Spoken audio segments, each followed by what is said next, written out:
flying buttress. We'll see some deceptively more traditional looking ones just down the street in a minute. Peek a little ways north, though, over to the right, and you'll get a glimpse of one of the most iconic buildings in Chicago's skyline. That black glass and steel skyscraper with big diamonds on the outside of it. The Hancock, built by a brilliant team. Bruce Graham and Faisal Khan from Skidmore, Owings & Merrill. And when you see the outside of the Hancock and you see those big X's, those aren't decorative. They're hinting at a new kind of engineering that this team developed. It's called diagonal load transference. So the weight of that building, it's been transferred to be held up diagonally on the walls instead of vertically. Really efficient idea. We'll actually see it again along the river a little bit later. It was the best one on the river. Adrian Smith. You can see next set back a little ways an Indiana Limestone building, the Chicago Tribune, home to the Tribune's newspaper offices downtown. This was the winning entry in a design competition sponsored by its publisher, Carter McCormick, in the early 1920s. He chose that design from a New York firm, Howells and Hood. If you look up toward the top of the Tribune, you can see what appears to be a more traditional-looking set of flying buttresses, except that those were cast out of concrete, which was a brand new building technology toward the beginning of the last century when this building was built downtown.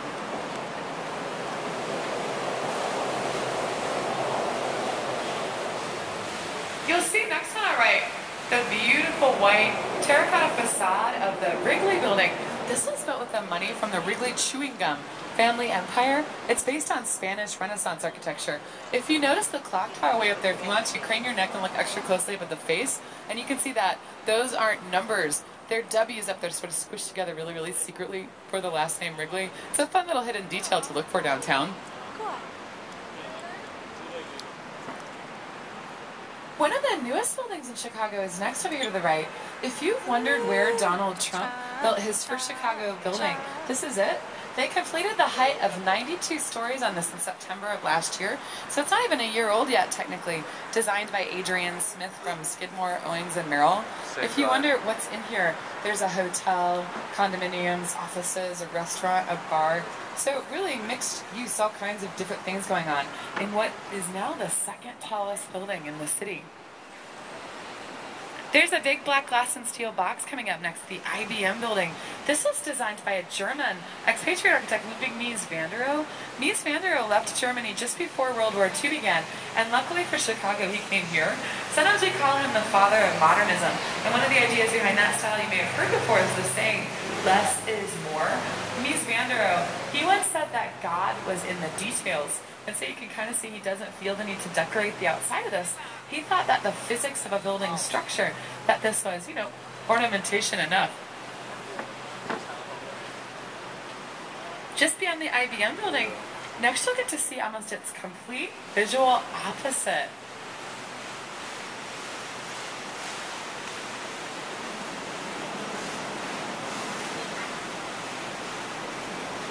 There are these two sort of wild and crazy looking curvy towers in Marina City, designed by Bertrand Goldberg. And Goldberg studied under Mies van der Rohe, so you saw the teacher's idea. Here's one of his students right next to it. Well, Goldberg, he rejected this box-like modernist architectural style. He said once that boxes were psychological slums. So he was very concerned with how his design would affect whoever had to live or work inside of it. You can see if you live here, you can dock your boat, park your car, eat with your friends, go sit on your balcony. Then you can go bowling. And then if you're not too tired out after all of that, you can go hear a concert in the House of Blues Concert Hall. You'll be able to see just the tip of the blue marquee peeking up over here to the right. That club is down in the basement. So you can do all of those different things without ever leaving those two big buildings here downtown. What? House of Blues, Rachel. Well, since Chicago, the city, it's sprung up along a trade route, you might expect to find a lot of warehouses